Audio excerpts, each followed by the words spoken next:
freezing their butts off waiting to worship a rat. Weatherman Phil Connors is spending the day in Puxatawney, Pennsylvania. Phil? Ned! Ned Ryerson, I did the whistling belly button trick at the high school talent show. Bing! Bang! But Phil's about to find out he's not just stuck in Puxatawney. Will you be checking out today, Mr. Connors? Chance of departure today, 100%. He's stuck Groundhog Day! in Groundhog Day. I'm reliving the same day over and over. Phil? Ned Ryerson? Bang! Do you ever have deja vu, Mrs. Lancaster? I don't think so, but I could check with the kitchen. Well, it's Groundhog Day. Again?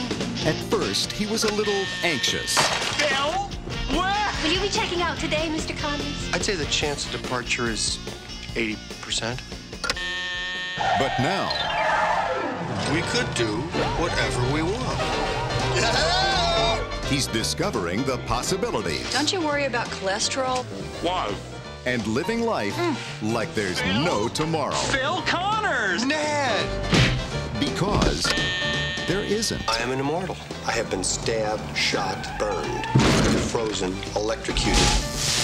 I'm a god. You're God. I'm a god. I'm not the god. He's out of his gourd. But to get what his heart wants most What are you looking for, Phil? A date for the weekend? means living this day over again till he gets it right. Believe it or not, I studied 19th century French poetry. What a waste of time. I studied 19th century French poetry. La fille qui j'aimerais. You speak French. Oui. Bill Murray, Andy McDowell, To the groundhog. I always drink to world peace. Well, what should we drink to? I like to say a prayer and drink to world peace. Don't drive angry. Don't drive angry. He might be okay. Yes! Groundhog Day! Life has a funny way of repeating itself.